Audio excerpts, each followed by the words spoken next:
of a gene. This is a cell in the body, every single cell in the body, apart from our red blood cells, which doesn't have a nucleus. All our genes will have a nucleus, and inside this nucleus, we have a DNA, double strand DNA, and we call it chromatin inside there. When the cell wants to make a protein, it will copy because the DNA is that place, the nucleus is so delicate. There's no factory, there shouldn't be any factory over there to produce toxins in the DNA, no, in the nucleus, no. So the cell will copy, it will open that chromatin or chromosome, it will open it up. So you have some enzyme that will actually open it up, they zip it. And once it is zipped, it copies, it makes a copy of what it wants, and then the copy comes out from the nucleus into the cytoplasm. The space here is the factory. So we can produce whatever we want to produce here, and then your ribosome will take care of all the other stuff, the toxins that have as a result of it. As the cell is reading, as the cell is reading, or the DNA transferase is reading, it has to read in exact way as it should. The reason being that in our DNA, we can read only 3 letters at a time. And each letter has a pair. When those pairs, like if you look at this TAC, it goes with the underlining, and then you get an amino acid. This is an amino acid. Here you get a space, you have this amino acid. Problem comes if there is substitution. So here, instead of it becoming a T, instead of it becoming a C, we have an A, and so it has changed the amino acid. At this point, this is what we call a genetic mutation. There has been a mutation. You find this in sickle cell individuals or thalassemia. There has been a mutation, and so the hemoglobin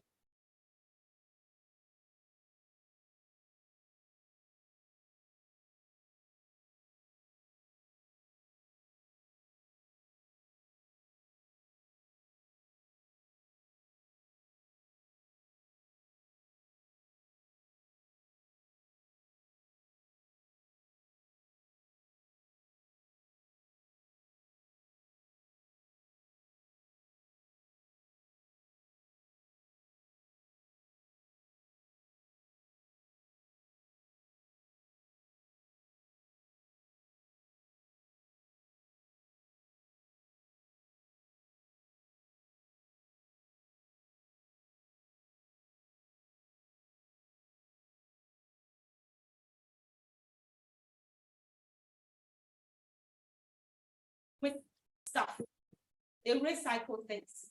That is if you have sickle cell anemia, it's a mutation that can happen. What I'm going to talk about is not about this. This is the mutation, genetic mutation. I'm talking about epigenome, what can go on there. So I don't want you to forget about that. Based on our genes, what regulates our genes, we have variation. As we are sitting here, the variation, we can have all the women here. When we stand, each of us will look different.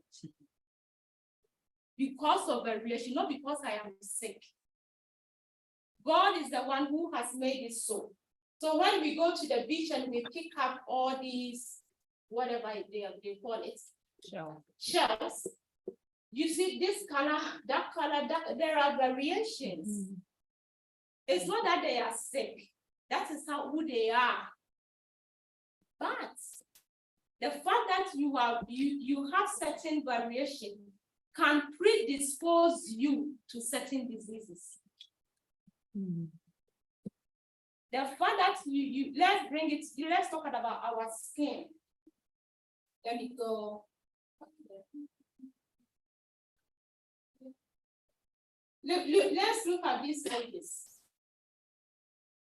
All of them, they have different skin colors. Even the face is a little bit different. Sometimes you can look at somebody and say, this person is coming from Ghana. or this person is a Nigerian, because of the way we look like. This lady here in Africa, because of her skin variation, she will be able to tolerate the heat of the sun very better than this lady here, or that one, or even that one. Because their skin is lighter, they will not be able to tolerate the heat of the sun than as somebody who is born in Africa and has a darker skin. It's just a variation. It doesn't mean they are sick, but it predisposes you. So if you have a lighter skin and you live in Africa, and the sun is scorching you, you can't get a skin cancer. Meanwhile, you've got many people of African descent with we are in Africa. From morning till maybe 6 o'clock, the sun is always on you and you never get burnt. That is how God has made our skin. Moving on. Some of the genetic predisposition diseases. Some of us, we have inherited some diseases, or we are diagnosed with certain diseases, and we think, oh, because of my genes, mom had it, my dad had it, my mom had it, it runs in our family. In the GP, when they say that, I said, no, it doesn't run in your family, it runs on top of your genes. The good thing is that we can actually regulate our genes. You can inherit something from mom and dad, but you can regulate it in a way that you will not be affected. That is the good news that for me I get from epigenetics. These are some of the diseases that we can be predisposed to. Some people have type 2 diabetes. They've done everything, it wouldn't resolve. All the metformin, the glycoside, the empagliflozin, whatever, is not controlling it. Why? Then some people have diseases, they'll say, oh, it runs in my family. No, it runs on top of your genes because you have control over it. Obesity, some you've tried so hard, the weight within shift. Why? And talking about weight, some of this week, or last week and this week, I've been studying something, and it come up to our the microbiome in the gut. Our microbiome. The microbiome that we are born with, our parents or our moms gave to us, is extremely important. So when you are being born, your mother doesn't just give you the genes and the epigenome. They give you microbiome as well. So you got some bacteria. So let's say I'm pregnant, I'm eating anyhow. I'm eating food which actually are killing my good bacteria. When I give birth to that child, I'm not giving that child that good bacteria for them to be able to fight diseases with. So I will give birth and this child will be sick. And you think it's the fault of this child is always sick. No, it's what you get. And so whatever we pass on, whether it is on top of our genes or the microbes and whatever, it plays a huge role when it comes to disease and health. Right. I think you've seen it, all these diseases, celiac disease, Crohn's disease, fibromyalgia, it has become a big thing. Now people want to be diagnosed with fibromyalgia. And they will twist your arm in the GP to get that label. Why? Because once they can be diagnosed like that, some of them, they don't have to work. And then they will be on the benefits payroll. Yeah. People love that fibromyalgia thing. Arthritis and all of that, rheumatoid arthritis, you can have a predisposition. I told you earlier on that all our genes, they all can make immune gene or immune cell can become a muscle cell, but some genes are turned on, some are turned off. That is why you can have the variation. Epigenetics inheritance. How do we inherit epigenome? Here is very crucial. If you don't hear anything, please get this. If you are sleeping, get up and get this, and then put it in your pocket. Right, so let's see, this is an egg, this is a sperm. They are going to fuse and they are going to make this. Look at what they are carrying on. It's not just the genetic material.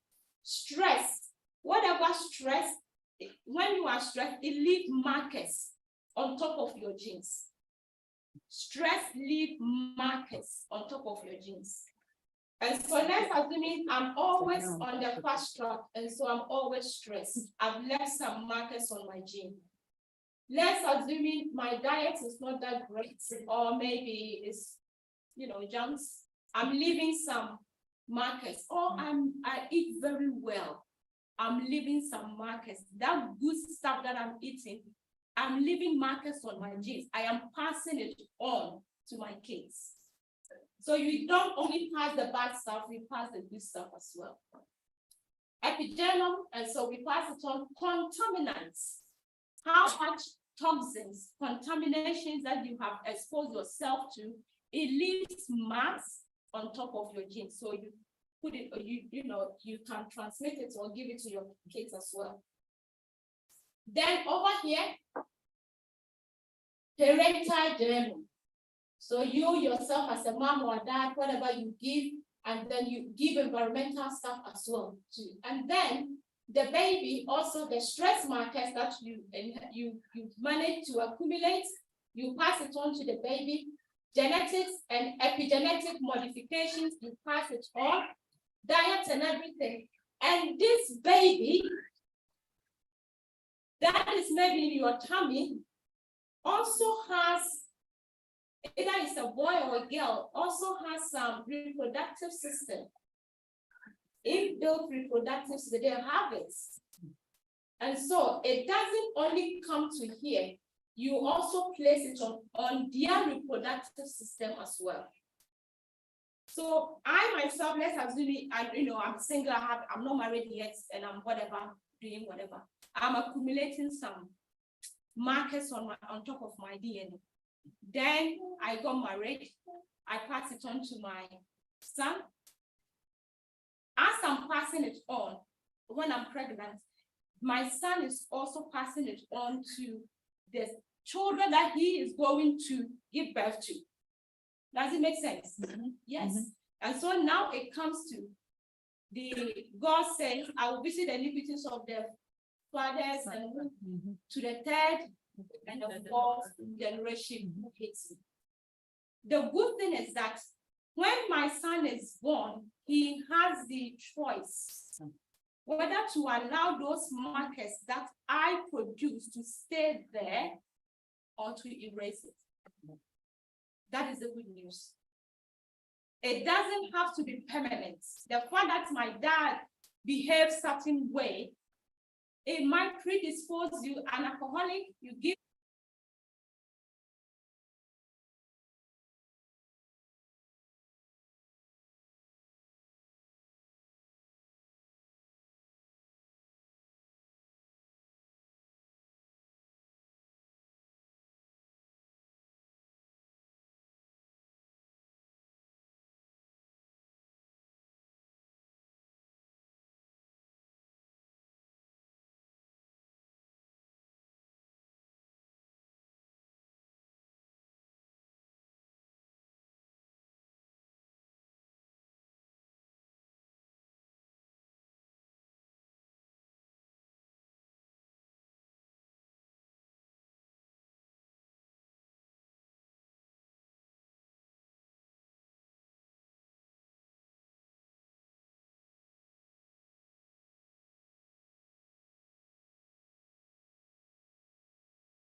You accumulate a whole lot of markers. And If you take a child, the accumulation is not too much. 80-year-old will have plenty of markers. And mind you, it could be good, it can also be bad. When the markers, there are so many markers, I will talk about only 3. The main important one is this, methylation. It's a methyl group, we get it from food. This methyl group, what it does is that it's able to turn genes off.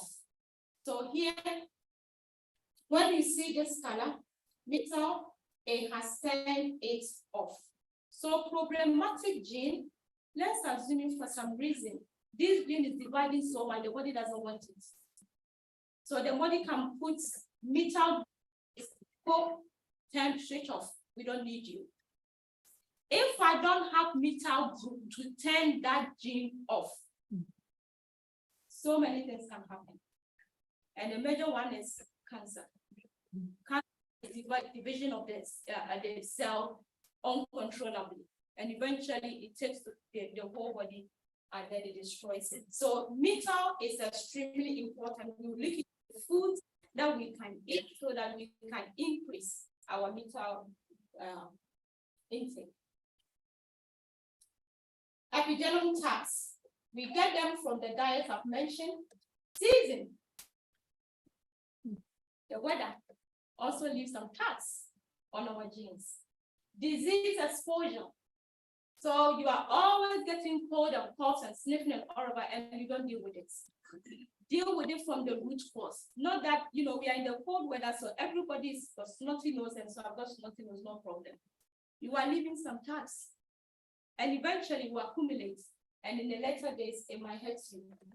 Toxins, drug abuse, financial status, leave some marks. Everything that we experience in life, it leaves marks on our DNA. Exercise. Microbiome, I talked about it, therapeutic drugs, antibiotics, and all the other medications. And since I'm mentioning antibiotics, let me go on to the microbiome. You see, earlier on I told you about our good bacteria, or the microbes in our body. God placed them there for a purpose. And they really work for us. The microbes in our body, they work for us. We can make them work better, or we can destroy them. One way that we destroy them is through antibiotic use. Many people who eventually, maybe later in the years, or develop cancer, you will come, when you take the history, you chat with them, you realize that at some point in their lives, they were bombarded with a lot of antibiotics. All because they were unwell, and so they were using the antibiotics to treat. If they wouldn't have treated them, they would have died. So yes, it was good for the treatment, but after the treatment, the good bacteria should have been restored back. Of which NHS, we are very good at it. We will treat you, we will give you as much antibiotics to keep you alive, but we don't tell you to replenish it. That's what I do with my patients. Once I give antibiotics and it's necessary, I will tell you, the moment you are done, please buy yourself probiotic and buy yourself prebiotic. So because antibiotics work with prebiotics as well to replenish it. And the parents who twist GP's arms to give your children antibiotics, please stop. You are not doing the child any favor. God has built the body so resilient that it will be able to fight diseases. When the GP sees your child and they recognize that they need antibiotics, they will give. But unfortunately, we've twisted their arms so much that when you come and the way you speak, we think you want the antibiotics, so we just give it to you anyway. But it is causing so much harm. Once you wipe it, children, they will develop eczema, asthma, and then inflammation starts. These are the tiny ones, eczema, asthma, and whatever. It's not going to kill you, you can live with it. But down the line, those good bacteria, which were supposed to produce some molecules for your brain, some molecules for the heart to help your body to work properly, they are not dead. So inflammation will continue. Eventually, you've got lupus, rheumatoid arthritis. You've got this. It started that, in a very humble beginning, and it has graduated into that stage. So antibiotic use. Can we ask question how later? Later, don't they? Because I've had 1 million questions to ask. You have 1 million questions. But I thought we have to wait until later.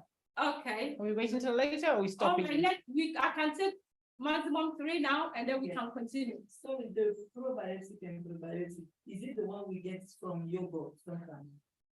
Yes, you get a bit from yogurt. Yeah. But you really need a proper one. Okay. You really need a proper one. The yogurt one, you look at the strand.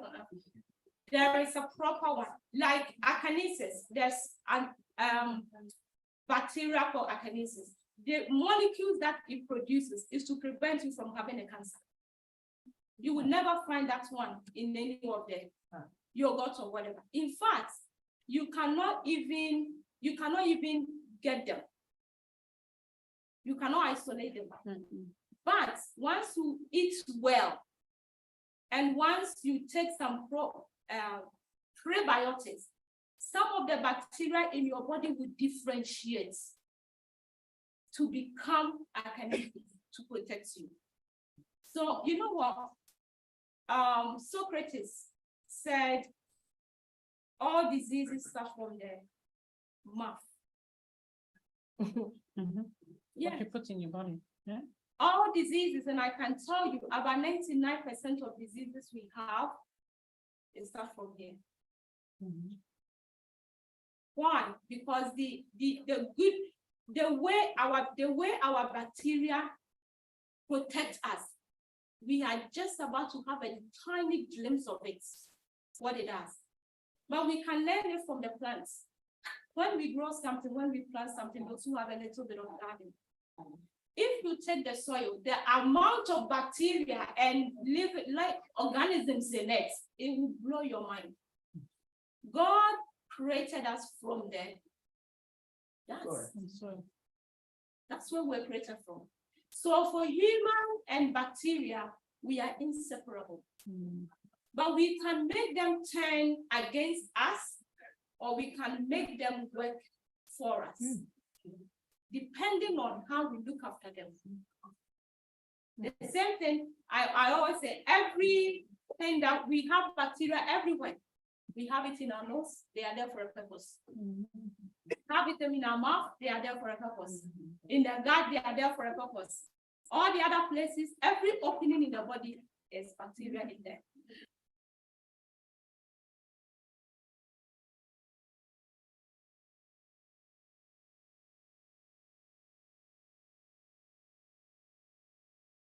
So people, you are going too far. We normally give sertraline, SSR. Why? It's a serotonin. Your body produces, the good bacteria produces that serotonin, and it goes into your brain to look after you, because you yourself, you are not able to produce them. Dopamine, good bacteria in the tummy produces it, and it takes care of us. So if abuse antibiotics or another drug, which is so common, we take it freely, is aspirin, ibuprofen, Nurofen, all the things family, and we give them to the children. Those are NSAIDs, isn't it? Yes. Dangerous things. Again, it wipes the good bacteria like whatever. Okay. And I remember when I was studying, there was infectious whatever professor who came in, and he said, you know what? Anytime you are giving a bacteria, you are sentencing someone to diminishing their health for 4 years, because one course of antibiotics, one course, the amount of bacteria it wipes, it will take you 4 years to replenish it. Yeah, it's like a fire. And so when we are going for those drugs, let us be careful. And we also talk about all the other stuff that we can do. God has given us amazing herbs, which works like antibiotics.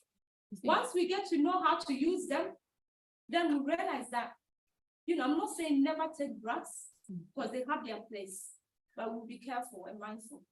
This is the thing is you're saying that some patients are sort of begging for antibiotics. No, But some doctors want to give them to you.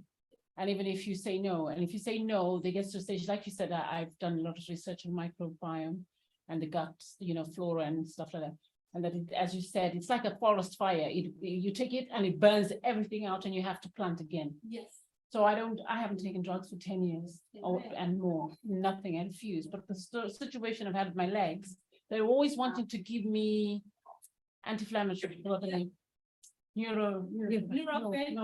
naproxen, that's the one, naproxen. But what happens is, obviously, if I have a flare, sometimes it's so painful and it's swollen. I just want to check so I'm not having a blood clot, because that's going to kill me. They treat me as though you're wasting our time, because all they want to do is take the prescription pad out and write me a prescription. And they say, no, I don't want this. Yeah. But I try and use probiotics, prebiotics. But the other thing with the pre and the probiotics, it's very expensive if you want to get the good one. Yes. It costs a fortune, and not everyone can. It's hard to pay for it. Yes. It costs you, and then you have to keep it in the fridge, and it's just a whole kind of hassle. Yes. So I mean, you think that the doctors today would be prescribing that prebiotic, probiotic, because that's going to help us, isn't it? But it seems as though they always want to give you drugs. The thing is, when you don't have enough tools in your box, you tend to use whatever to do the job. And so once, I will say this way, a patient comes and you don't know what to do, and you've reached up to your, to your depths. That is what happens. You reach out for paper, take this and go. Sometimes what we can do is that we need to find out the root cause of the issue. When it comes to NHS, we will do the basic tests, but the specialized advanced test you will have to do it privately, and it's not cheap. No. These days, health is not cheap. No. And so when disease strikes and you really want to deal with it, you prepare to dig deep. But you can even do better. You don't even allow it to come in the first place. Yeah. Prevention. So that also comes to the epigenetics we are talking about. Leave your children a good epigenome. Whatever you are passing to them, leave them the quality ones that you can offer. And you are saving them money and misery and pain. Right.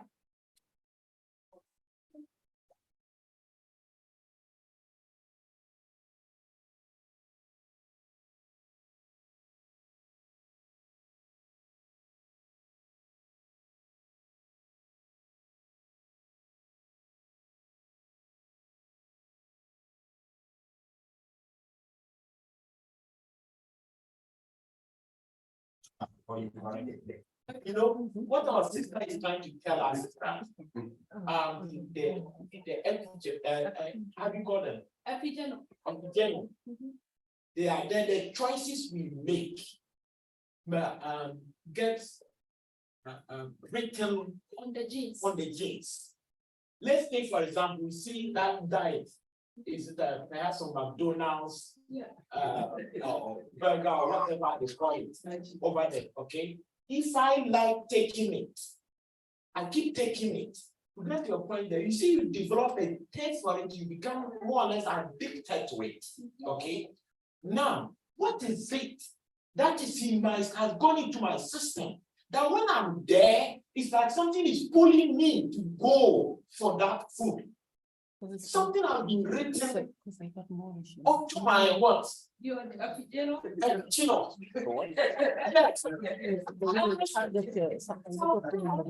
Carry on. Because it's a Jew. Yeah. It's a Jew. Kanya for McDonald's, chicken or burger. When that was all my children, a weakness has come into my life. That this can be transmitted or transferred to my children. Is that not what you're telling us? That's what I'm trying to say. So other things here, the choices we make, can affect us and then get transferred to our children. Let's take, for example, someone becomes a military person, okay? Like me, I have been in the army before, okay? You realize that one person goes to the army in the family, they live later on, later generations, children are trying to go to the army from their parents. People can tell us something here. You realize someone goes to do something, some particular, some skill, some trade, and they become good at it. You realize that they have a child. Their children don't, the child doesn't even stay with them. The child stays with another person.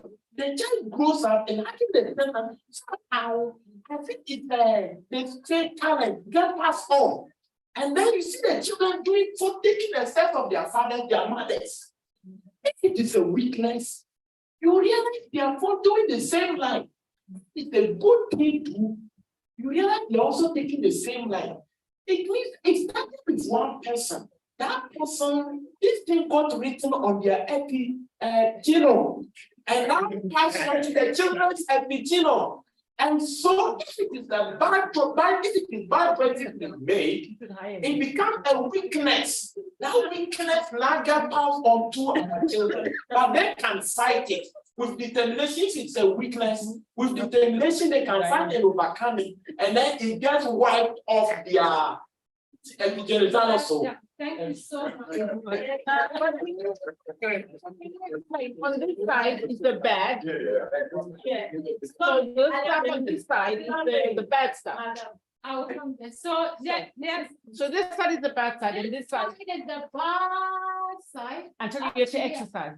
Then the exercise, genome, and all of that. So in fact, here, individuals with negative thoughts, all the time thinking negatively. You are leaving stuff on the genes that you pass it on. Yeah.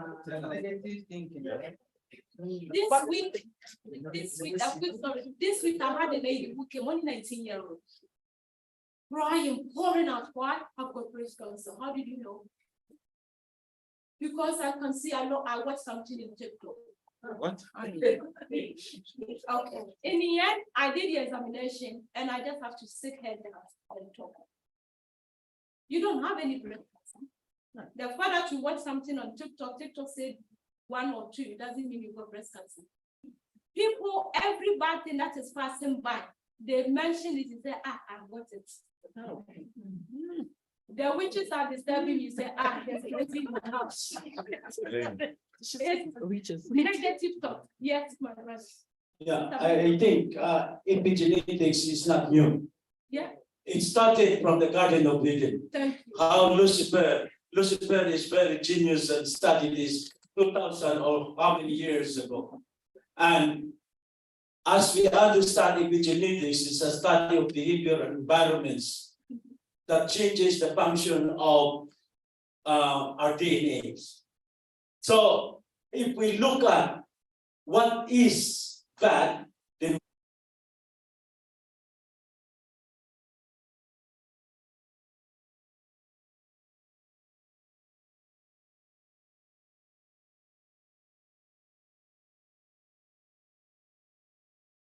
and he got a speaker. Yes. And then Jesus said that I am the way, the truth, and the life. He's the only one that we are going to look at in order that we can have a good character. If we remember, Enoch had walked with God and he goes straight to heaven. All sin, all man had sinned, come short to the glory of God. That's why the sin that has been transmitted into the genome of Adam and Eve until now we had it. Because we tested the pleasure of sin. And until now, it's been in our genome after the many generations. So epigenetics is not your in the religious point of view. Thank you. But the good thing is that through Jesus Christ, those things. That's why. My sister, just a clarification. So the bad things, they made a lot of marks on top of things. How do they get white? By exercising, not doing those things, or how do they get white off the? So we will get the vaccine to have asked when I did what I just said. So what happens then, let's say my parents had a tendency towards junk food. So I have the taste for it. All I need to do is to ask God, help me that these foods, I have to stop eating them. And then you take the necessary steps. If it is McDonald's that the smell comes and you run for it, change the route, go another route. Don't have by then. Yes, my. Going to the microbiome. During the pandemic, I could only work 2 hours a week, so I learned some interesting things in the internet. I learned that we can do fermented foods that will help our microbiome, that will replenish the good bacteria. So I learned fermented sourdough. That's something that Hold on. There's too much noise here. Too much noise, please. Thank you. Too much noise. So these are simple things that we can learn to do at home. It doesn't take much trouble. It doesn't take much money, and we are helping ourselves. Thank you. One other thing, what you mentioned about the fermented food, one other thing that we can also do is literally let us know that our gut health. You can do some tests and find out what is your gut health. So they have all the bacteria that's supposed to be there, the good and the bad and all, even the fungus and viruses and whatever, and then they can tell you. Then we have something called functional medicine. Functional medicine actually tells you what to do to be healthy, even if you are going to use drugs in a very minimalistic way. And then they will advise you some herbs that you can use. Some of us, we've got certain, abdominal issues, all because our gut is not healthy, or not just abdominal. The way our microbiome is linked to our body is unbelievable. Some can have kidney failure, all because they start from the gut. That is how serious we are talking about. Some can have heart condition, all because in the gut. So knowing your gut health is extremely important. But let me remind you, it is not cheap. This week I had to order a test for a lady. It's 480 pounds. Just to know the gut health. And will your private health cover that? Sorry? Will private health cover that? I don't think so. No.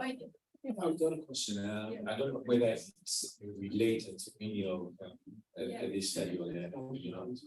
I read an article just a few months ago, and I did really want to believe it. And then I went to Zambia, and this discussion started within the family about inherited traits, and they were talking about intelligence. And the intelligence is only inherited through the mother and not through the father. Apparently, there's a scientific discovery just recently. And so we had a very big discussion about it. So my question was, so does it mean that every intelligence that we have in the family has ended on the father? So all my children is ending on me. And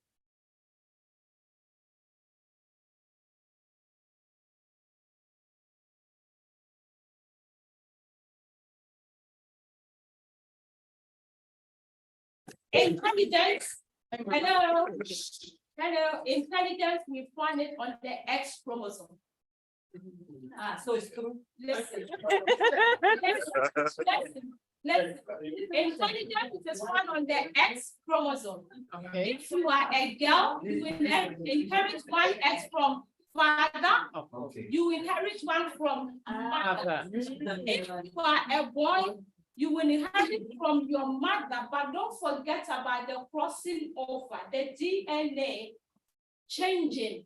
The crossing also, they will share some DNA traits. So your dad can pass some of the traits to your moms. And so yes, it is found on the X chromosome, but you can, let's assume you can also inherit it from your dad's mom. So it doesn't limit that, you know, it has to come from my mom. Yeah, it worries me sometimes. I was like, father, when I see like, they're doing smart things, I'm like, okay, that's the my wife. I'm like, is that what you mean?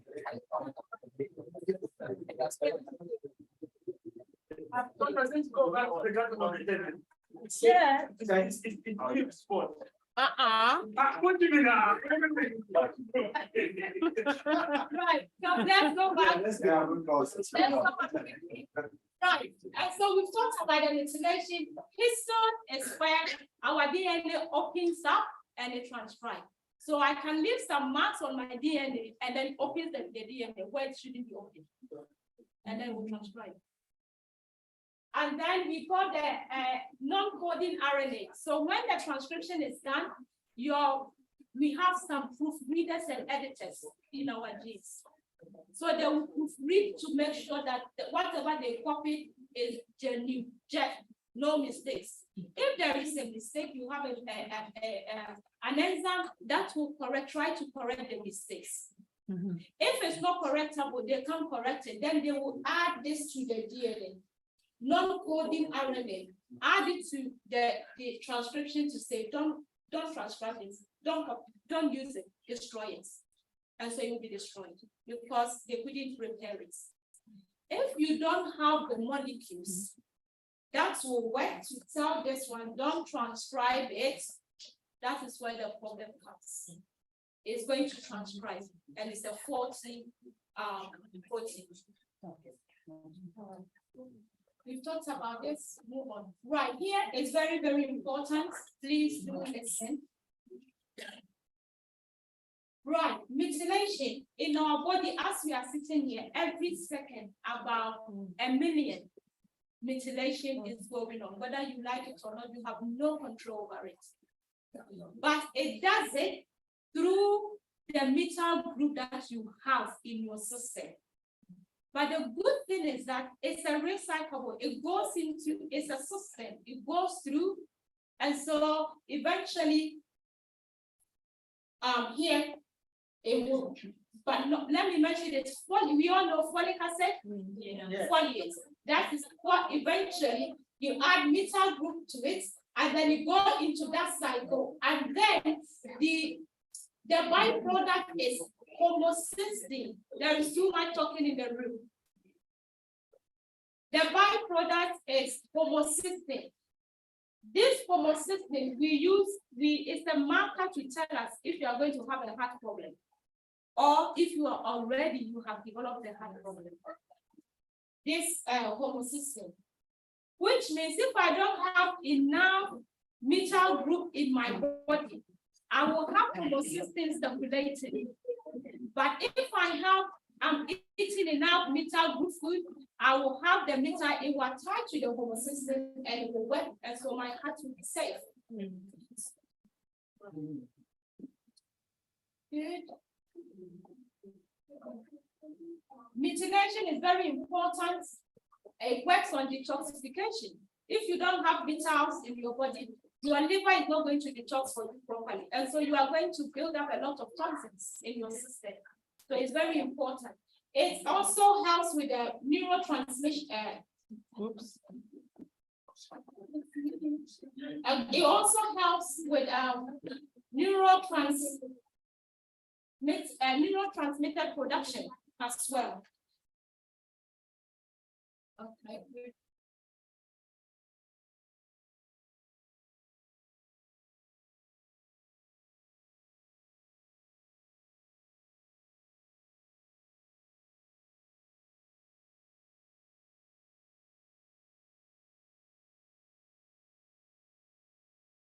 increase and dividends. Okay, now that's the question I have here.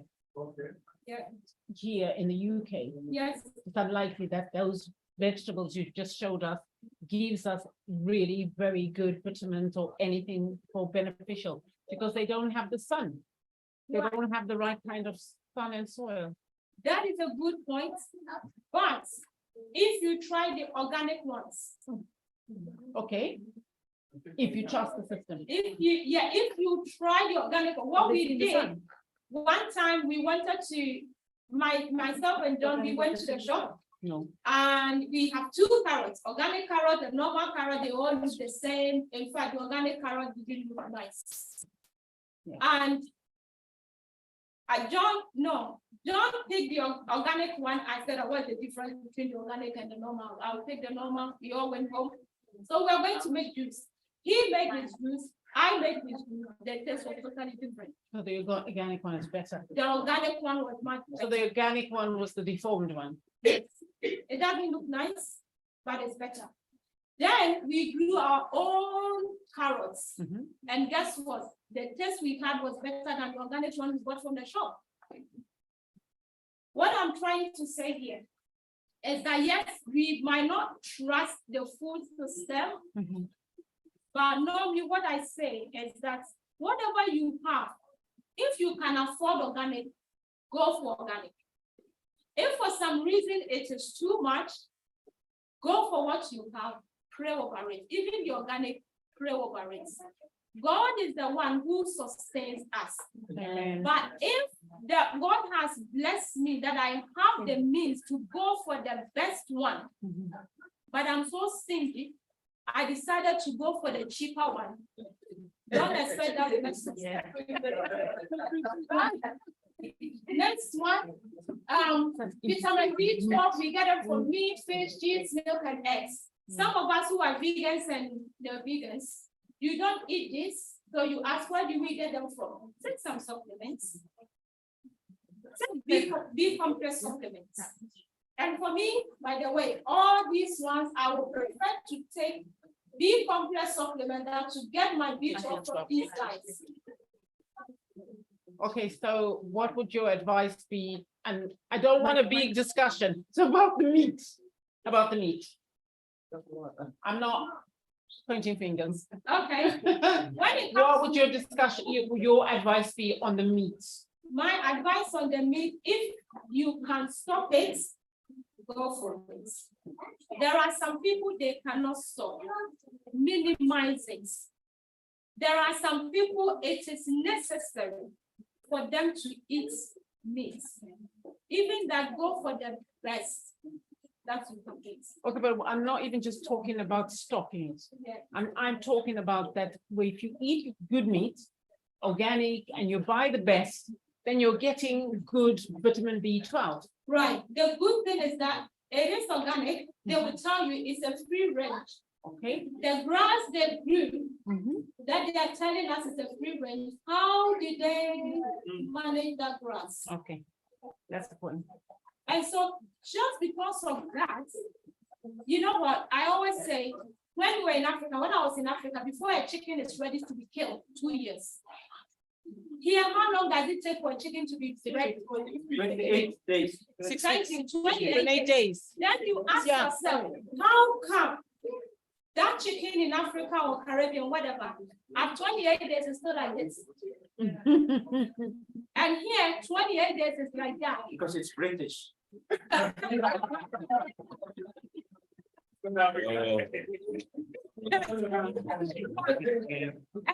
this is what I'm driving us to.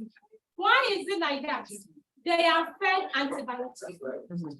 Literally, they are given antibiotics. What does it do to them? It kills some good bacteria and someone left Gets into you. that allows them, produces some enzyme that allows them to put on the weight. So you are eating chicken, but you are also getting some molecules that also allows you to put on weight. Now we get why our children, you know, the obesity in the schools and whatever. That's where it's coming from. For the thing, my sister, there are vegetarians that are obese as well. They don't eat well. I went to a retreat and I thought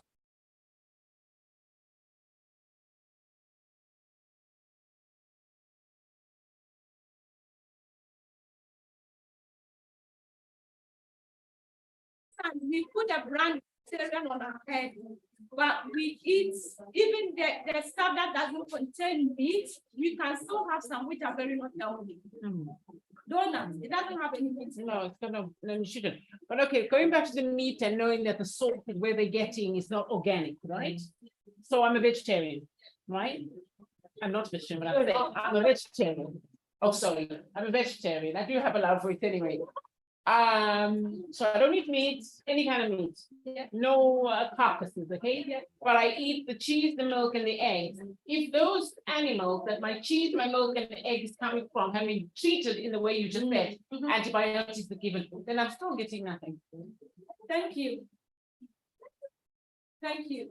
Yes, my brother, and before somebody. No. My sister just mentioned cheese and then the milk and then the eggs. Have you got anything to say about those ones? And apart from that, she was talking about if you're vegan or vegetarian, sometimes you do put on weight. If you have any problem with your gut, can you also put on weight? Despite the fact that you are a vegetarian or vegan. Yes, yes, you can. There's some gut issues with placebo, and all of those things that can also affect the gut. Individuals suffering from IBS, IBD, and all of that, it can also affect your gut. So sometimes just, you try everything, you are not able to lose the weight. Go and check for the health of the gut. Or you try everything, some food, you become so very sensitive to certain foods. It touches somehow, you are bloated and all of that. It is from that health. We need to look into it. Others, the motility of the gut is so slow. You eat in the morning, by the evening, the food is still sitting there. Then the appetite is normal. It's the motility. So it's not flowing as it should. It is the gut health. There are some bacteria in the body that does it, that help us to do it that way. So if for taking, let's say, NSAID or ibuprofen, wipe it off, we have to know and then specifically give you that type of antibiotic that will take care of it, or give you some program that will help you to replenish it or help the motility movement. Can you talk about cheese and milk? Okay, cheese and milk. Cheese. In fact, when we read the Ministry of Healing, cheese shouldn't enter into the stomach in the first place. Shouldn't be there. What is cheese? Cheese is the milk that you put some bacteria, they have used all the nutrients and whatever that is the leftover. And then to make it worse, this is cow's milk we are talking about, which has casein in it. Casein is a protein that it is cow's one. We don't have the enzyme to deal with it. And so if you are eating, most children, the moment you stop breastfeeding, you put them on the bottle, you realize that they develop eczema. Because that casein, they are not able to digest it, and the body just dumps them anyway. Some in the ear, so it always the ear infection. Some in between the arms or the back of the legs, it just dumps it. Why? It's coming from there. It's cancer related. And then you can also get cancer out of it. Because this kind of thing has been produced industrially. Yeah. And they put a lot of enzymes. Yes. Plus to produce milks, they put bovine what you call that, vaccine, to produce a lot of milk. So it's not really good for people, but it's good for business. Thank you. My sister, I've got a question, and I hope it's in line with where we are at the moment. And the question is about the clay. The clay that women use in swimming, I don't know if men as well, but usually their bodies does it really give iron? Can you get vitamin B from it? And does it affect the gut? Right, it depends on what clay. If you are talking about we have some bentonite clay. Bentonite clay, if the gut is not moving as it should, we can use it with certain herbs and it helps the gut to move. And it can also detox. Bentonite clay, or as you know, it sucks, it's a detoxer. But if you overdo it, you can become constipated big time. Right. Anyway, moving on quickly. Stress, exposure.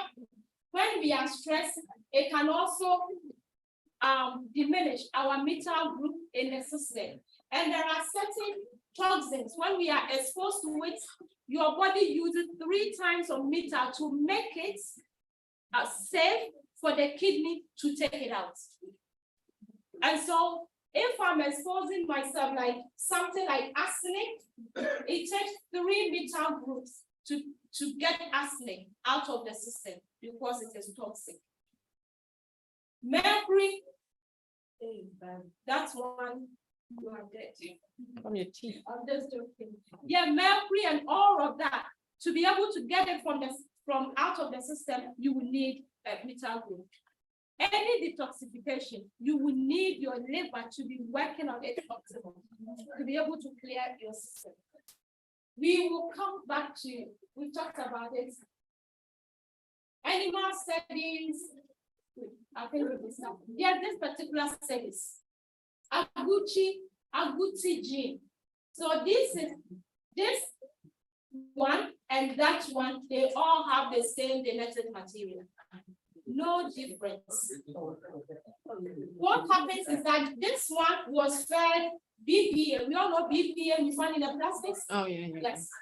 So this one was fed BPA. That one was also fed BPA. The only difference is that this one was also given vitamin B9, strawberries, citrus, leafy greens, and the BPA couldn't transform him. He was able to mitigate the effect of the BPA.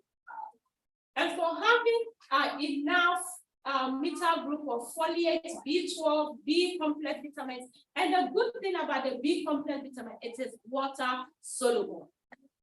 If you take too much, just keep. Yeah. I've come across people who said that when they take vitamin B complex, they do it make them hungry and they eat a lot and put on weight. So right, I've never come across. You have come across, that is fine. But when you have B, it helps your DNA, it helps your metabolism, it helps your immune system, and all of that. So at that time, the body is, functioning. You've given the body some tools to work with. And as I said, vitamin, you can't go wrong. The excess come out. So if I was taking a supplement, what would I take? Go for metal B complex. The reason I'm asking for metal B, you can get B complex. The metal B has already been methylated for you. Some of us, we have some gene variation, as I talked earlier.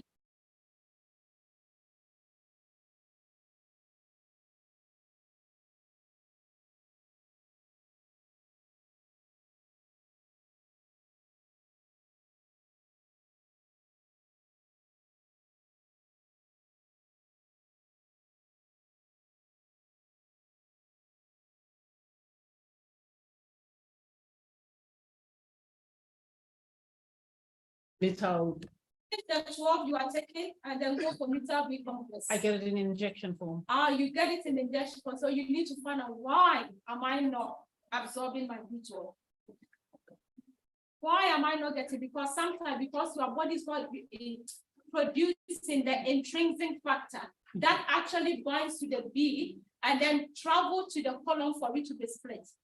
Why am I not producing intrinsic factor? Is it because the acid in my gut is too alkaline, is tilt over?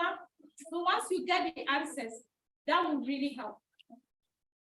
Yeah, so going back to the antibiotics and the epigenetic, what you call it, the good bacteria and bad bacteria. What do they put in chemotherapy? And is chemotherapy good? Because I know it destroys cells when it comes to cancer, but it also destroys some of the good cells. in the process of destroying the cancer cells. So it's Children, eh? Children. Right. yeah. So my question is, what do they put in chemotherapy, and is chemotherapy good? Chemotherapy is a toxin, let's face it. And you have a bit of bicarbonate in it. You have a bit of some glucose in it, because cancer cells love glucose. And so once they put a toxin in it, plus glucose and some bicarbonates. Bicarbonate is to make the area alkaline, make your body alkaline, because cancer cells cannot live in the alkaline environment. And the glucose, cancer loves glucose. So once they are taking, they think they are taking the glucose, they are taking the toxin. But the same toxin, it affects your gut, it affects your immune system greatly. That is why after taking the chemo, when the cancer comes back, it hits so hard, because you really do not have the immune system to support you. So my advice is, if for some reason you are going to go for chemo, then you'll be better off the moment the chemo is done. Take care of your guts. Take care of what you are eating. You know, some people, I went in colorectal cancer, and normally once we done the surgery, we chop it off. The patient asks, so now, doctor, what should I eat after? And then the consultant will say, you are cured. Eat whatever you like. Yeah. That's what they told them. What? Meanwhile, you given some chemo, though you chop the cancer off, but the root cause of the cancer hasn't been addressed. And so we can never go wrong when we take what goes in there serious. So what would be your alternative to chemo? My alternative to chemo is that go for a functional medical practitioner who knows what they're doing. Because your cancer, the way or the stuff they will give you will be totally different from what they will give to another person, even though you all have the same cancer. Based on the history, will tell the practitioner what to do for you. Okay. Wow. Yeah, just in addition to cancer, you mentioned about alkaline. Now in the market, there is a lot of machine coming to alkalinize water. Yeah. Is it good, the alkaline water to be consumed? Right. Thank you. You can get your alkaline water from eating your greens. Just get some green, leafy green, spinach, kale, whatever. Put them in the blender. Add some water to it. Blend it, strain it, alkaline. Why do I have to go and buy some expensive stuff? And by the way, once it gets into the body, your kidney is the one which determines the acidity of your blood. So if the alkaline is your blood is too alkaline, your kidney will just make you feel too much bicarbonate to tighten it up. Our blood pH is from 7.35 to 7.45. Very, very strict. Tiny window for you to play with. So the kidney is the one that sets it up. What I'm trying to say, when you eat it in the food form, your body knows how to deal with it. But if you drink it like a water, it goes, your body absorbs it, just like you drink any water, and then it will modulate it with here. Okay, yeah, because what happened in the alkaline machine, it is the 9.5 Yeah, pH. pH, yes. So that's quite far side. So once that gets into your body, your kidney will regulate it. Yeah. What happens is that let's assume when you come to A&E and we check your ABG, we go into your artery, we take blood from the artery, we run it for ABG. We check for the acid, we check for the base. When the base is too high, even 8, the doctors will be running up and down. Because our blood needs to be really in a very tight way. It shouldn't go that way, it shouldn't go that way. That is why water is in the middle, 7. But if you want to tilt over there, you get it from your food. All right. Right. Infection, or you throw the whole lecture somewhere else. Epigenetics and health. Infection predisposes you, and some germs, when they come into your system, they sweeten from the treatise.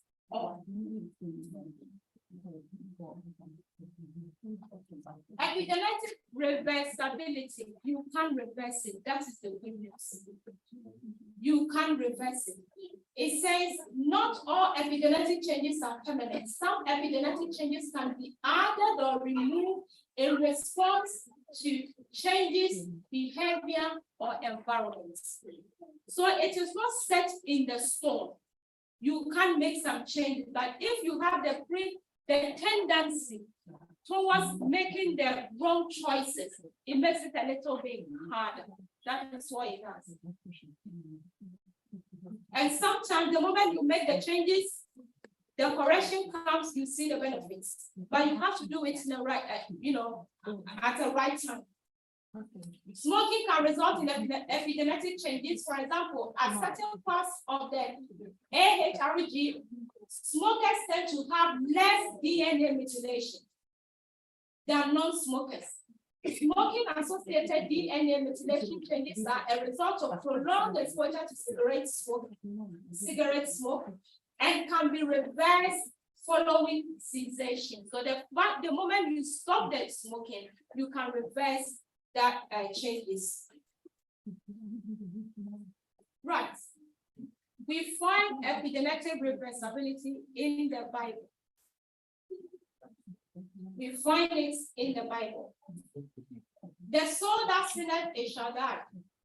The son shall not bear the iniquity of the father. You might say, oh, it contradicted what we read in Exodus. No, it doesn't. Neither shall the father bear the iniquity of the son. The righteousness of the righteous shall be upon him, and the wickedness of the wicked shall be upon him. So the fact that my parents have laid that tendencies towards junk food doesn't mean I have to eat junk food. Though I have the appetite for it. That is why we need, God is so gracious that every difficulty in our life, you can take it to the throne of grace and he will look after us. Don't say, sometimes we think some of the shortcomings, they are too small to present it before the throne of grace. No, if you are struggling with appetite, go to God. If you are not able to make the right choices of food, go to God. Put it before God. The way I became a vegan is just a miracle. One time in church, somebody, a pastor, was eating, and then about 3 or 4 chicken on it. And then she called the child to come and collect one of the chicken. The child said, oh, pastor, I'm a vegan. So this girl did not collect the chicken. Then I was there. Then this pastor said to me, oh, Eunice, hey, we will go to heaven, but we will struggle. Look, this child is a vegan, and be a pastor, I'm not a vegan. I didn't say anything because she's a pastor. Why could you relate heaven to a chicken? So the pastor went away, and then a friend of mine came and said, did you hear what the pastor said? Has he forgotten that before Jesus went to heaven, he had a barbecue at the Sea of Galilee? Yeah. It was nothing to do with salvation. That was my attitude. So I'm not somebody who will say, if you eat meat, if you did it. No. But we are responsible for our health. That's the most important. We are responsible. And so whatever I'm doing, if it is going contrary to my health, to the point that I'm not able to function the way God wants me to function, I am robbing God. I am robbing him. He has saved me, died for me, wants me to work for him in good health. And the choices I'm making is said that I am robbing God. That is why the cross lies. If you can eat as much, a whole horse, and you can go and do your work in a way perfectly, go for it. But I bet you will not be able to. God who knew us, knew what was best for us, and he made a choice for us. If it's hard for you to be aligned yourself with God, go on your knees and pray. Sister, so definitely what you eat. I'm sorry, definitely what you eat affects you. I just want to give a quick story, very quick. My son would have been about 18, he had left college school, he didn't want to go on and whatever. And he started working. When he started working, he started to get his own food. He wouldn't eat anything that I cooked. And everything he brought was a takeout. And it wasn't until he was maybe 19, he got vitiligo. Yeah, it's like, And I think, personally, I'm not a doctor, but personally, I think his autoimmune system that was fighting this. And because it's not, I know, I'm not going to say it's a registry, but we don't have it in our family. And I've never seen it before, because in Africa, I do now, I see people in Africa with it, I never did before. But I feel it had something to do with his immune system fighting the junk he was eating. Would that be the case? yes, vitiligo is autoimmune disease. Because now he's lost. It is autoimmune disease. And so what happens is that you have set your autoimmune disease, when we talk of it, is that your immune system has become so sensitive to a certain part or a certain cell in your body, and it's killing it, changing it, destroying it, because you ate something that was not that good, and your system has to deal with it. And then we comes out and find the same protein sitting here. It will attack it. That is autoimmune disease. And so most of autoimmune disease, if we acquire them, you are not born with it. Though you might have the tendency, you have the predisposition, they say genetics load the gun, lifestyle pulls the trigger. So the choices will pull the trigger.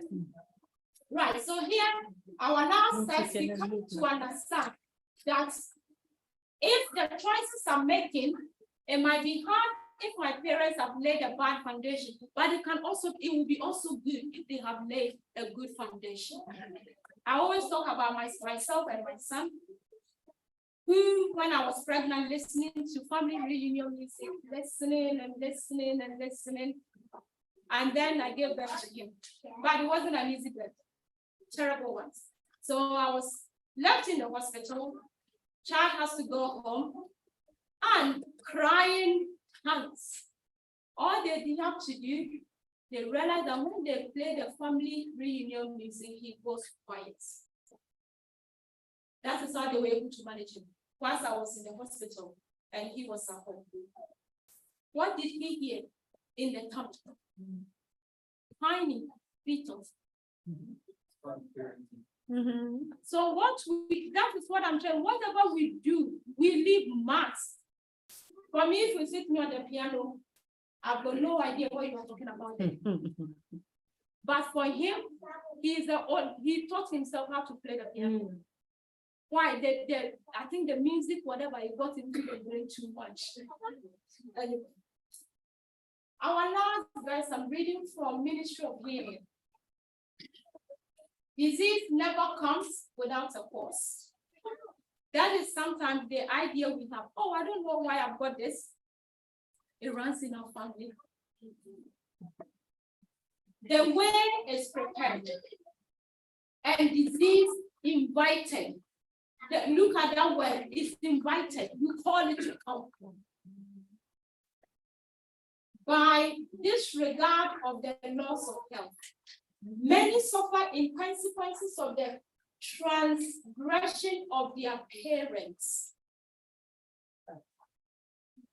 While they are not responsible for what their parents have done, it is nevertheless their duty.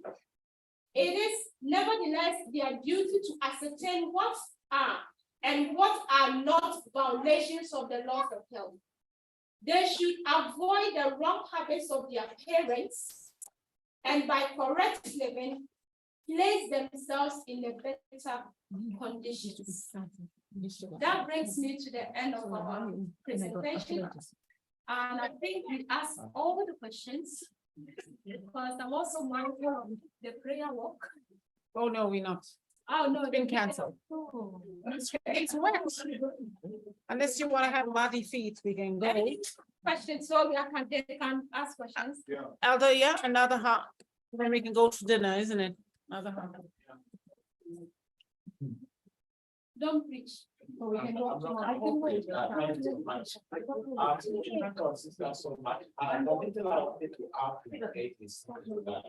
Yeah, it's very important we listen to this because when let's look at the situation we find ourselves. This world is full of demons, devils, agents. You agree with me? The devil is here, trying to find ways of making us do the wrong thing. Okay. So our world already full of demons, evil spirits, Satan and his angels who want to make sure push you to the wrong side, make sure you make the wrong decisions. Then you help them by the choices you make, and something is written on your epigenome and it gives you weakness already. Then you just make the work of demons very easy. Let's be very careful, please. Thank you. Yeah. Elder.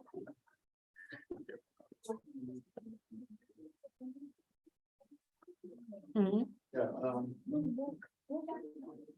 the topic just not presented. There's too much noise in the room. We're making noise. Okay. What is on our team because of our choice? Right? You said there can be wiped out. Yes. Is there other things which cannot be wiped out? Because it's not all which are wiped out. That's what Right. There are about 10% of the stuff that will be permanently fixed on our genes. All the stuff that we wipe, when you are coming from the mom and you are coming out, about 10% that is permanently imprinted over there. That's what you have a big time to deal with. That is the one that it is reversible, all of them, through the grace of God. Because it wasn't you who put them there. Once you start making the right choices, God is the one who raises it. That is what I want to say. It's very, very important. Sometimes we do things unknowingly. You know, yet, so unknowingly, you put something on your team. I just want to give an example of my father. You know, my father, when he comes from work, you know, he will pass by a shop. All right? If you pass by a shop and come home, and then if you ask me, so can you go and buy bread? Just pass by a shop and you come to me, oh, can you go and buy bread? So I'll take the money and go buy bread. I couldn't ask him, how did you buy when you were passing? You know? But that was what was happening. And then when I grew up, I got married, I have my children, I do the same. Okay. So yeah, there are things maybe they can be doing, but not knowing that they are doing that, and then realize, oh, I'm doing the same. You know, So once you got to know it, then you realize that you are knowing the case. So let me just stop it.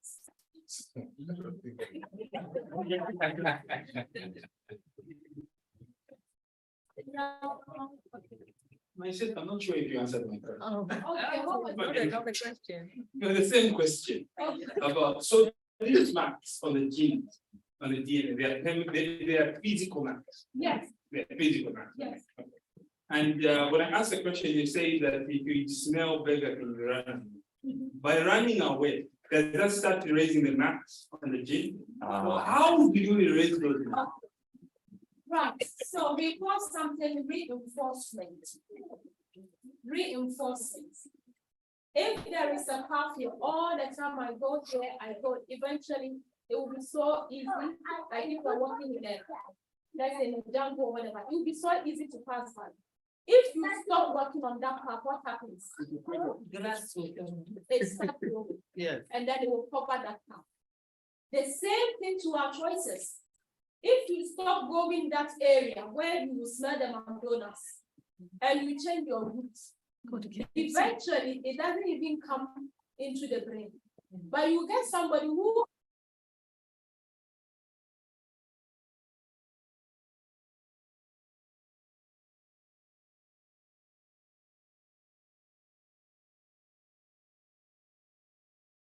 You can't pass it on any, now that for you, I understand for me, I've wiped it. So the appetite for McDonald's has run out. Yeah. Those marks, that's where my question is. The mark Those you marks have disappear from yes. there and I can't pass them on anymore. yes, those mark, those thing has wiped off. You have wiped it. Yes, my. No, physically, yes. I just want to add on what he's saying, because you're talking about McDonald's, but I have a more serious thing, like we've got like families that have addiction to like alcoholism. Yeah. And you would find like, say for instance, your grandfather was an alcoholic. And then probably your mother or your father, they dealt with it and they are probably in the Adventist church and they have children. And at least in those children, one of them is an alcoholic. So I'll give an example, like in my family, in every household, there is an alcoholic. My grandfather's children, one of them is an alcoholic. My grandmother's children, one of them is an alcoholic. And I'm sitting here, I'm thinking, okay, so is somebody going to be an alcoholic amongst my children? You know what I mean? So God forbid, yes. But then how is it possible that in every family there is an alcoholic? Right. You want to answer the question?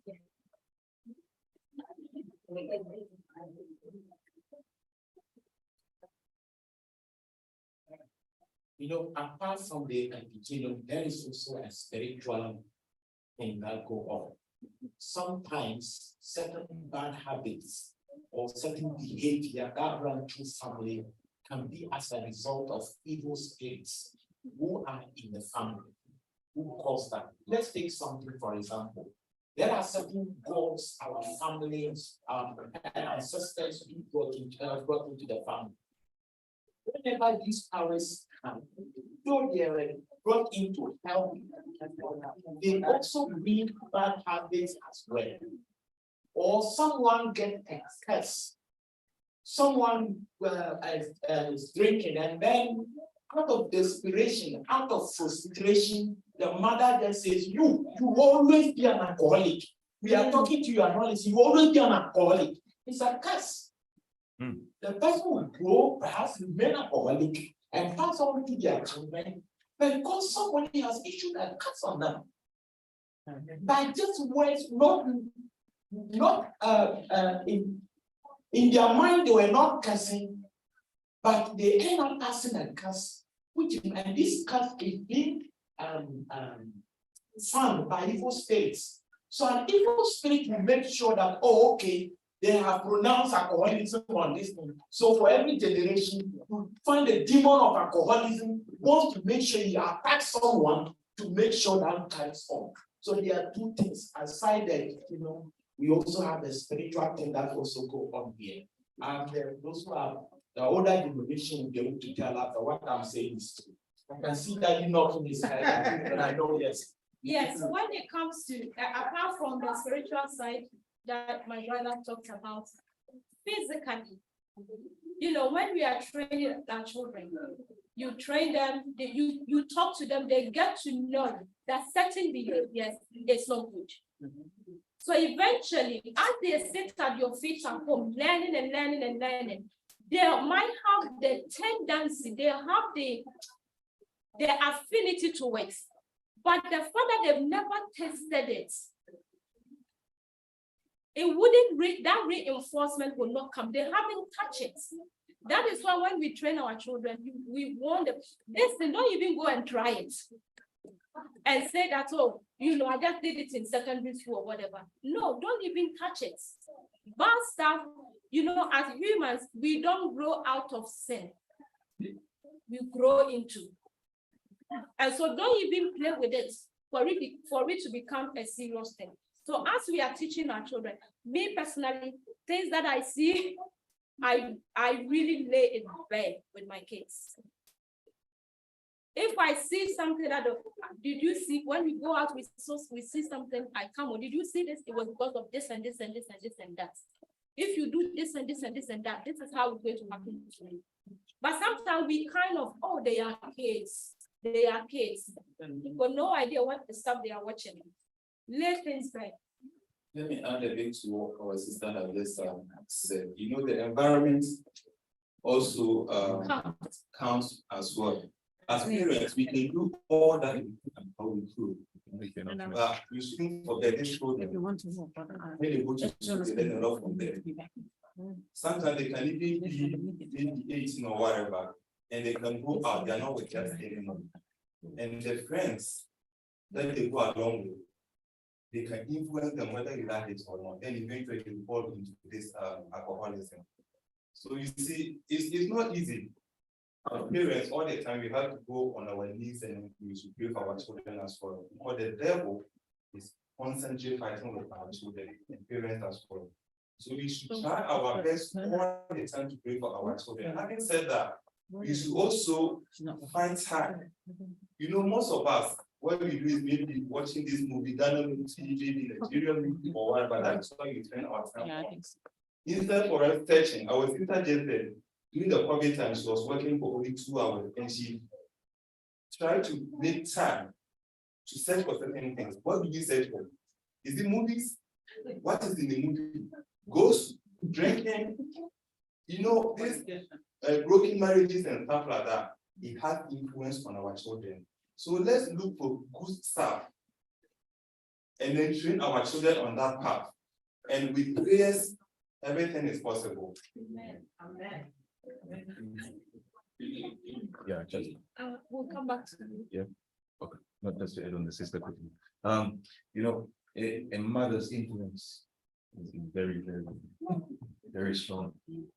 You know, yeah, mother's influence. We had alcoholics in our family. Like my mother never wanted me to drink. Now I did drink for some time, but I left. You know, sometimes I talked with my mom, and that she really did not want me to touch alcohol. So to this day, I don't drink because she didn't want me to drink. She always told me not to drink. Now my siblings they drink, but me no. Even when there's a party at home, right? Whenever I get close to the alcohol, when I talk about it, everyone is like, "No, Jack, I don't do it." Right? But they still drink, but they don't want me to drink, right? So I think, you know, when you tell your kids, when you influence them, when you let them know, you know, I think they will grow up respecting them. That's what I believe, you know, and also pray for them. That's what I believe. Yeah. Pastor, I'll come to you, my brother. Then we'll go to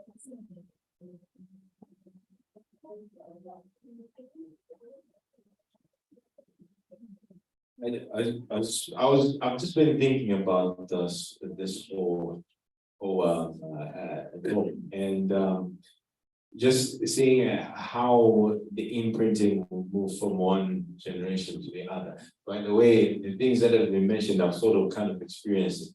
What Elder Olson mentioned about buying bread, I used to ask that question as well. I said, just Pastor, why are you? I try not to do it myself, but sometimes I find myself doing it. What is this? And then the part about alcoholism, I can identify a few people within the family. About soldiers, I can identify about a few people in my family. Was one as well. But it looks like by ourselves, it's really hard. Like he was asking about how this can be rubbed off. We can't do it by ourselves. And it draws me to the scripture in Psalms 51 verse 10. Create in me a clean heart, O God, and renew a steadfast spirit in me, within me. We can't do it by ourselves. And another scripture, 2 Corinthians 5:17. It says, therefore, if anyone is in Christ, he is a what? A new creature. creation, the old things that passed away, and behold, all things have come new. When we accept Christ and we are renewed, that character that we put on can be passed on to our generation. Amen. Amen. Pastor. Pastor Oguju. Let not your hands fail you. Amen. Nurses and doctors, they can teach you and your heart will fly with you. Poverty is a cause. Some people eat what they eat because they don't have the money to buy the other one they know. That is good. My prayer is that God will help us. Amen. Thank you. Oh. Just, I think you can hear me well, don't you? Yes. See? Thank you, Sister Amy, for the presentation. And I've been thinking that it's really good that we can have someone who can understand and explain to us as a church how the mechanisms of the cells, function, and all that stuff. But this makes me think that we as the people of God, we should rely on God only. The Bible says, believe in God, and you have success. Believe in His prophets, and you shall prosper. So we have the beautiful counsel of the spirit of prophecy, the ministry of healing and the books. And sometimes we as God's people, we make so many arguments and excuses for not follow what God said, clear as what. But the science, as we showed today, shows that God is always right. The problem is on our side because we are stubborn, and because we want to do things the wrong way, always trying to avoid God's counsel. But God's counsel is clear. So we as a church, in the first place, we should credit God's counsel, put them in practice, and rely that God will give the lessons that He promised. Amen. Thank you, sister, for your explanation. Amen. Amen. Last one, my husband, and then we'll bring it to an end. You know, I do agree 100% with what Pastor said with regarding to poverty. But if we are to ask ourselves, how much would McDonald's cost? It's cheaper to eat McDonald's than it is to eat a good vegetarian meal. That you know what? Seriously. Sometimes you just spend the money on the money that bought that they make you. Yes, or you cook yourself. It's not. It's even more cheaper. It's not, as sister said, a family, she can go to McDonald's and buy a cheeseburger for $1.99, I think. Yes. Okay, for $1.99 for each of her children. But if she goes into Sainsbury's or Tesco's or wherever she goes, buys a cabbage and some vegetables, it's not going to be what she paid at McDonald's. But on McDonald's, yeah, sorry, they will have sheep and all that stuff. So it won't cost them just £2 It might be true the other side, but some of us to impact, we spend the money unnecessarily, which we can use the money on good cause for it to help our health. But the one thing, Brother John, in the church, I don't know, Basingstoke, some of you might put your hand, when it comes to making vegetarian meals, Basingstoke, a lot of us don't know how to do it, right? And I know some of them can admit that they can't cook vegetarian meals. So I think the church should do things where they teach. I do understand it completely. Our sister just gave example. She was working for 2 hours. The rest of hours, what did she do to learn something? Now you go to YouTube. There are so many places. There are books, and you can read them, and you can learn yourself how to cook. To be honest with you, but some of us we just feel lazy to do that. We feel lazy to do it. So please, let's get on and then learn how to do stuff. Well, when we started, she didn't introduce herself. If she be able to introduce herself and then say that would be okay. And we shouldn't forget tomorrow, 6 o'clock, we have another health one. So everybody please try as much as you can and then come. 6 o'clock. No, 6 o'clock in the evening tomorrow. Okay. What time? Oh, sorry, it's 9:30 tomorrow, Sunday. 9:30. We have another Well, yeah. I myself, I really don't know. It's 9:30 a.m. tomorrow, yeah. If you look on your program, it's 9:30. Yeah. I'm going to. I know you said the last thing. So what the next? Birthdays, Should have been. birthdays. So-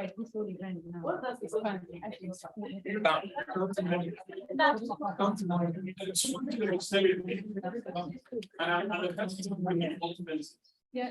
We've been vegetarian for a whole year. Yeah. And we've been also then This vegetarian one has to end. at the same time. Oh, tomorrow. I'll tell you- Half an hour you. It is good to eat vegetarian, they healthy, fruit and everything, not just the money, also you need to be creative to make vegetarian foods. It's not as simple as jollof rice and chicken. But it's good, but you need to be more creative to make a variety of. But honestly, it is a good thing, but it's not a cheap thing. A meal for a vegetarian will cost you maybe what, £5 a meal? Yeah. £5 on every meal, so you're talking 10-15 pounds a day for you to have a really good balanced diet of a vegetarian. But it is a good thing, but it's not cheap. Thank you. Your wife wants to say something? What I want to comment on this is that, I have an auntie of mine who was diagnosed with breast cancer. Right, and, since she was, way before she had, breast cancer, I used to joke with her when I was trying to be vegetarian, like, she would have like one plate, with just a little bit of, like 6 pieces of chicken, like 2 pieces of fish. And she used to eat whatever she liked, right? And it was like, a joke then. And now that she's got cancer and she's juicing now and she's finding the time to eat the vegetarian food and all that kind of stuff. What I'm trying to say is this, when you are well, you can't find the time to eat healthy. It is when they tell you that you have 2 years to live and now you want to reverse 12 years of eating unhealthy meat. You want to reverse 20 years of smoking cigarettes. Like, let's be real. It is hard. But what would you rather? Be here today and teach your children how to live healthy, or teach your children how to live healthy so you can have generations and generations of cancer that runs in the family? The choice is really yours. Thank you. Thank you. Thank you. The last finish it is that God has made us in his own image. And God wants his image, wants us to reflect his image. That is the bottom line. Those who reflect the image of God. So my challenge tonight or this evening is that whatever I am doing, am I reflecting the image of God or not? And that is an individual choice. And so if whatever lifestyle you choose, you are portraying the goodness of God, that people can see you and love the Lord that you love. Carry on. But if it is not like that, then the choice lies at your door to make the right choices. Not only the diet, I think when we do health presentation, it kind of centered on the diets. Exercise comes in. In fact, you cannot eat to prolong your life. You come join me. You cannot eat the way you want to prolong your life. Exercise